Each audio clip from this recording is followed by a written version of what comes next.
This week we've talked about how that God is the author of righteousness.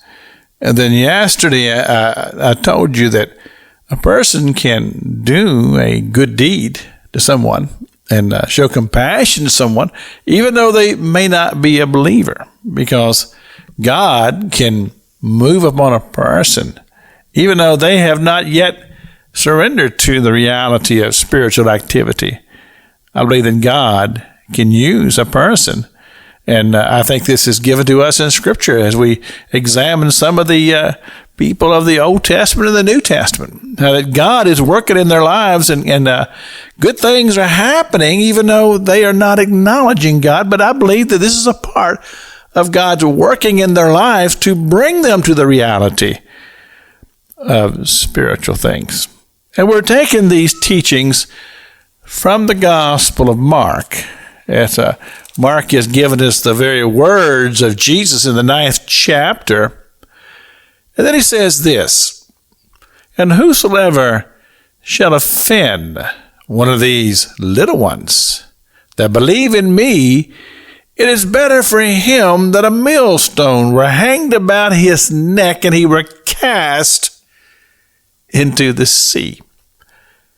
And I read that and I thought about it for a moment, and then I began to understand something.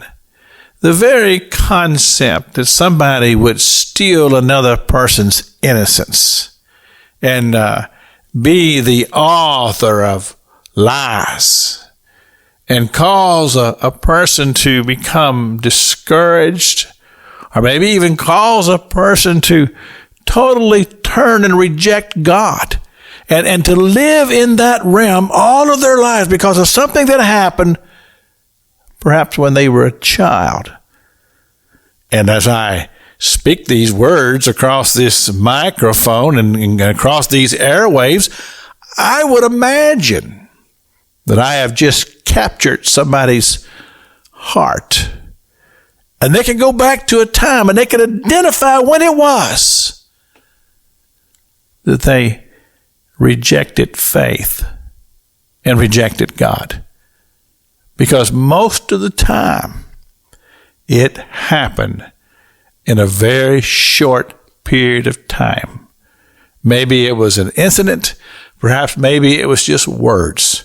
Something that somebody did, and this has caused a mindset to where a person has pushed God away for years and years and years. Well, if that's you, let me just speak to your heart. Because the one thing that we do know, and I spoke about this earlier in the week, about how that in this world there is the force of light and the force of darkness. It's either God or the devil. And I'm here to tell you, chapter 10, the Gospel of John, it tells us what the devil is all about, and he's here to steal, kill, and destroy.